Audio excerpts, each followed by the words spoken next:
When you're born a royal, you're not exactly given the choice as to whether you want to stay out of the spotlight or not. Depending on where you are in the pecking order, your life might be on display in tabloids across the world. Senior members of the family have it worse than the likes of Zara Tindall, who has managed to live a relatively normal life. On the flip side of this, if you marry into the family, then you're expected to sacrifice the normalcy you once knew to undertake a life of public service. It's all part of the gig, but what happens when the spouse decides they don't want to play ball? Catherine, Duchess of Kent, may have married Queen Elizabeth II's cousin, Prince Edward, Duke of Kent, but when it came to being a royal wife she reinvented the wheel, tearing up the rulebook to make her own path. Catherine has managed to shun the spotlight to follow her own passions for the past few decades. Although she isn't one of the most prominent royals by a long stretch, Catherine's tale proves that it's possible to be part of the formidable House of Windsor while still flying under the radar and living out your own dreams. It can't have been easy, so how did she do it, and did she rattle any cages along the way? Let's find out. Catherine, Duchess of Kent married Queen Elizabeth II's cousin. Catherine, Duchess of Kent became part of the royal inner circle when she married Prince Edward, Queen Elizabeth II's cousin, in 1961. Marrying a royal is enough to buoy anyone's position in high society, but Edward wasn't just your run-of-the-mill cousin to the Queen. His royal lineage is incredibly strong because he has royal blood on both his mother's and his father's side, not just from Britain but from all across Europe. Edward's father was none other than Prince George, who was the son of King George V. Two of his father's brothers were kings, with King Edward VIII famously abdicating the throne to marry divorcee Wallis Simpson in 1936, making his younger brother George the next monarch and shifting the entire line of succession completely. That bloodline is impressive by itself, but so is that of Edward's mother, Princess Marina of Greece and Denmark. Princess Marina's mother was Princess Elena, who married Prince Nicholas of Greece and Denmark, but she was already the daughter of royalty herself prior to her marriage because she was the daughter of Grand Duke Vladimir Alexandrovich of Russia. It's certainly a tangled web, but it goes to show just how much these institutions are part of Catherine's marital family history, and why her future decision to give it all up was so surprising. Royal weddings have been a cause for celebration for centuries. Not only are they important cultural events that can alter the course of history, but they are also usually full of pomp and circumstance. Many royals choose to get married at the biggest churches in London, such as Westminster Abbey or St. Paul's Cathedral, but when Catherine, Duchess of Kent, and Prince Edward, Duke of Kent, tied the knot in the swinging 60s, they did away with that tradition. Instead of getting married in Britain's capital, Catherine opted to have her nuptials up north in Yorkshire, where she was born. Her venue of choice was York Minster, a stunning 7th-century building that is certainly grand enough for a duke and duchess, even if it's rarely used for such occasions. The location likely held particular significance for the couple because their romance had also blossomed in Yorkshire during Edward's time in the military. The wedding itself was the epitome of 60s chic, with Catherine wearing a stunning white dress designed by John Kavanagh. Of course, a royal wedding outfit wouldn't be complete without a tiara to top it off. Catherine's piece was borrowed from her mother-in-law, Princess Marina, and previously belonged to Queen Mary. As for her hair, the Duchess wore it in a short bob style that was very popular in that era, thanks to the likes of Jackie Kennedy and other original influencers. It's easy to assume that only the most senior royals get to live in Britain's palaces, but that isn't the case. After all, every member of the family needs to be secure, so living in an ordinary terraced house in a London suburb wouldn't do. And let's face it, the Windsors aren't short on space. Multiple royals past and present have called Kensington Palace home. It was the birthplace of Queen Victoria. Princess Catherine and Prince William maintain an apartment there, and it continued to be Princess Diana's home after her divorce from King Charles III. Catherine, Duchess of Kent, and Prince Edward, Duke of Kent, also live on the grounds, though their choice of abode isn't a sprawling apartment, but a modest property called Wren House. While nowhere near as grand as some other properties owned by the Crown, Wren House is still big enough for the Duke and Duchess to accommodate their grown-up children if they ever come to stay. Boasting 5 bedrooms, the cottage-style property is grand enough to be notable while also maintaining a sense of normalcy. As for history, the house isn't short on that either. Before it became a home for members of the House of Windsor, it was actually staff accommodation.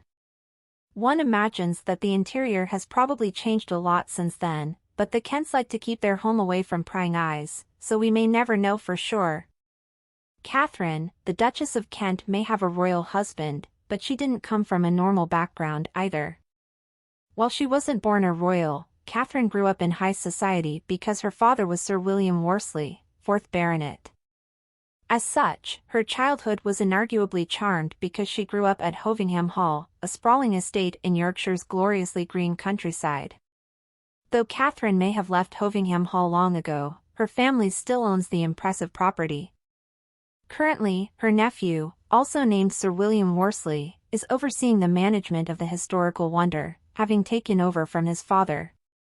And sitting on 3,000 acres of land as it does, this is certainly not a task for the faint of heart. It isn't just the hall itself that needs to be maintained and looked after but also the multiple residences that sit on the property, making the day-to-day running of Hovingham Hall a gargantuan task. At the time of his inheritance in 2013, Worsley made it clear that the estate would remain a family treasure, telling Gazette and Herald, "We have been landowners for 1,000 years, and I see my role as being one of stewardship. The estate is a focus for the family and the community. It is not mine to sell but to keep going as a family estate." Catherine may not be part of Hovingham's future, but she is certainly an integral part of its past. In Britain, the monarch is named the Defender of the Faith and Supreme Governor of the Church of England, and kings and queens have taken their duties with the Church very seriously for centuries. Prior to a change in the law in 2015, the future monarch could not marry a Catholic, which may come as a surprise. However, the monarch themselves must adhere to the Church of England religion, and the royal family is also expected to follow the same Christian values, which is why it was surprising when Catherine, Duchess of Kent, decided to march to the beat of her own drum and convert to Catholicism in 1994. While such a change may be more accepted now, at the time, Catherine was the first Catholic member of the royal family in 3 centuries. Her change of heart came later in life. The Duchess was 60 at the time, prompting many news outlets to report on it. While the declaration may have seemed controversial to some Christians, Catholics praised her to the hilt, with Christina O'Done, editor of the Catholic Herald, telling The Independent, "I am beginning to believe that there really is a conversion of England underway, and unseen powers are at work here." Cardinal Basil Hume, who performed the ceremony, said in a statement, "The Duchess of Kent's decision to become a Roman Catholic is a purely personal one. It isn't easy for a royal to give it all up and forge their own path." When Prince Harry and Meghan, Duchess of Sussex, decided to step back from their royal duties in 2020, it created a media firestorm. However, Catherine, Duchess of Kent, was in a much better position to change her life for multiple reasons. For starters, the year was 2002 and social media had yet to become the ravenous beast it is today. She was also a less senior royal, making her choice to do away with the HRH title slightly less taboo. It wasn't totally easy for her either, with some media outlets suggesting that the move was less out of personal choice and more because she was having a mental health crisis. Amazingly, Catherine didn't just retire to live a quiet life. She taught at a primary school in Hull for over a decade, flying under the radar. As Catherine told The Telegraph, "Only the head knew who I was. The parents didn't know and the pupils didn't know. No one ever noticed. There was no publicity about it at all, it just seemed to work." The Duchess taught music to the youngsters, commuting like any regular worker on the train from London to Hull once a week. What did Queen Elizabeth II make of it all? The Queen said, "Yes, go and do it," so I did. When one thinks of the type of music royals listen to, it's a little bit hard to think of them listening to anything other than classical, highbrow music. After all, it's usually the only sort of music we hear at big royal events like coronations and funerals. It's easy to forget, but at their core, royals are humans too, with different tastes and preferences just like the rest of us. It's rare we get a real insight into what the royals have on their playlists, but that said, Catherine, Duchess of Kent, certainly surprised many, if not everyone, when she let her music taste be known during her interview with The Telegraph in 2022. When asked who she was listening to by the reporter, Catherine admitted that she liked rap music and was particularly fond of American maestros Eminem and Ice Cube. However, when asked if she liked Kanye West or Stormzy, she was a solid no. The Duchess finished the subject by saying, "My husband likes music, but very serious music. I'll listen to anything. I even like beatboxing." At the grand age of 90, the thought of Catherine bopping along to Lose Yourself is enough to make anybody smile with glee. If you can't listen to what you want at that age, then when can you? The Duchess of Kent founded a charity that focuses on music. Catherine, Duchess of Kent, has had a passion for music her entire life, choosing to study it academically. She has held the positions of President of the Royal Northern College of Music and Director of the National Foundation for Youth Music in the past, in addition to her teaching. She even studied the art at one of Britain's most prestigious schools, Queen's College in Oxford. However, when she married Prince Edward, Duke of Kent, music took a backseat as she began life as a working royal. Perhaps one of her most interesting musical accomplishments came in 2004 when she founded the charity Future Talent. It was while working as a primary school teacher in Hull after retiring from royal life that the idea for Future Talent came about. According to the charity's website, Catherine saw firsthand how low parental expectations, financial instability, and limited guidance combined with lack of opportunities for the musically gifted child in state education meant that countless young people were missing out on a career in music. Something had to be done. All these years later, the initiative is still going strong, helping to break down barriers, create opportunities, and harness the power of music to transform lives across the UK. She didn't attend King Charles III's coronation nor Queen Elizabeth II's funeral. When you get to the grand old age of 90, it's only natural that you may not be quite as inclined to leave the house. Even so, some may think that Catherine, Duchess of Kent, should have made an exception and attended the funeral of Queen Elizabeth II in 2022. Catherine has always spoken highly of the Queen, recalling her support for her decision to teach in an obscure primary school, but though her husband was there to represent the Kents for the monarch's final journey, Catherine was notably absent. Interestingly, Prince Edward, Duke of Kent, also walked behind the coffin of Elizabeth's father, King George VI. She has not made the reason she didn't attend public, nor has she for the reason she didn't go to King Charles III's coronation. But when you get to that age, you're under no obligations from anyone. Catherine did manage to enjoy a rare jaunt to St. James's Palace in June 2023 when a portrait of herself was unveiled.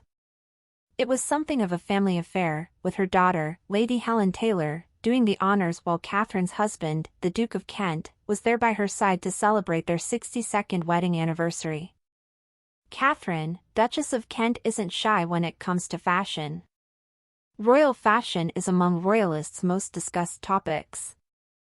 The media is constantly running stories about Princess Catherine's best fashion moments, or which designer Meghan, Duchess of Sussex, is wearing. Some royals prefer to play this safe, but Catherine, Duchess of Kent, isn't one of them. Prince Edward's wife loves to play around with color and has been spotted wearing daring outfits on more than one occasion. If you'll be seen by thousands of people, you may as well have fun with it. Some may argue that older royals should go down a more demure route, but that isn't Catherine's style. In the past, her best looks have ranged from bright pink patterns and bold florals, see above, to floor-length pink polka dot gowns and vivid blue coat dresses. It seems like Catherine took a leaf out of Queen Elizabeth II's lavish outfit style book by favoring colorful apparel over muted colors.